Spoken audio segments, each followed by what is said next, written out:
Welcome to your Daily Writing Habit, episode number 647. If you're writing a book or thinking about it, or maybe you've started writing your book but you're having some trouble getting it done, or perhaps you're at the stage where you need help reaching more readers to let them know about your book, you are in the right place. Good morning. Happy Tuesday. I'm your host, Christine Whitmarsh. If you're looking for me online, look for Christine Inc., like that stuff we write with. Each day I'm sharing with you the writing habits I've learned over my 19 years as a ghostwriter, book coach, and author. I have found that three things in particular have a huge impact on your success as an author, and they have the ability to turn someone who barely, maybe, sort of, kinda, sees themselves as a writer, turn that person into a published book author. Those three things are writing fundamentals, productivity, and mindset habits. Here's today's quote. Don't say you were a bit confused and sort of tired and a little depressed and somewhat annoyed. Be confused, be tired, be depressed, be annoyed. Don't hedge your prose with little timidities.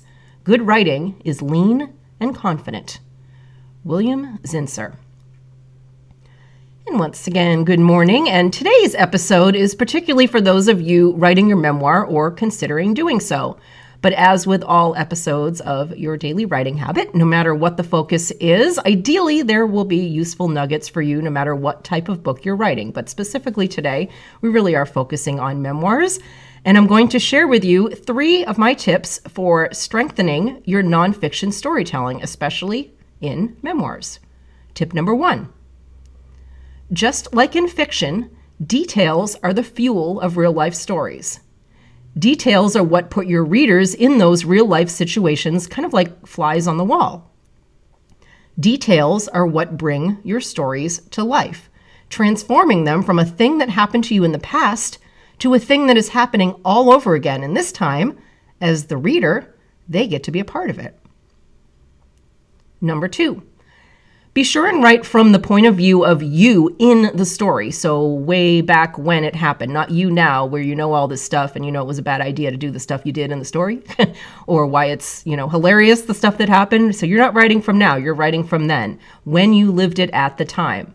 And there are exceptions, of course, but the majority of the time you want to write with the naivete of living the situation for the very first time. What you were seeing, feeling, hearing, all allowing yourself to be surprised, the tension, the anxiety, the emotion, all the sensory observational things. So no 20/20 hindsight allowed, because that takes away the suspension. The suspension. Suspense plus tension equals suspension. That takes away the suspense, tension, emotion, fear, all the other things that you want your reader to experience by being in your stories as they originally unfolded.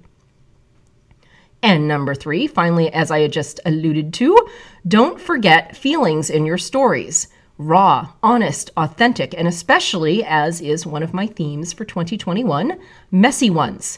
Messy, messy, messy emotions. Because, messy is life. Don't tone down your real-life stories because of pride or ego or to protect yourself or your reader or you think it's weird or crazy or to deny what happened in those stories, anything like that. Emotions happened. Messiness happened because it's life.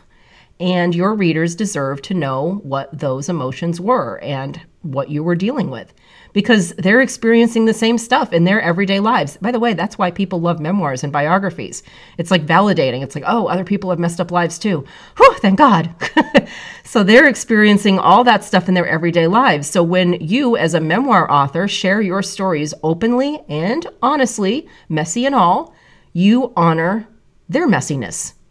Memoir authors have an enormous opportunity to remind people through their stories that we are all indeed in this messy thing called life together. Thank you for joining me here on your Daily Writing Habit, where I am helping you write and finish writing an awesome book. And be sure and drop by my Inc. Authors group on Facebook for motivation, accountability, book writing, publishing resources, and more. And I always put the link in the show notes. Until tomorrow, happy writing.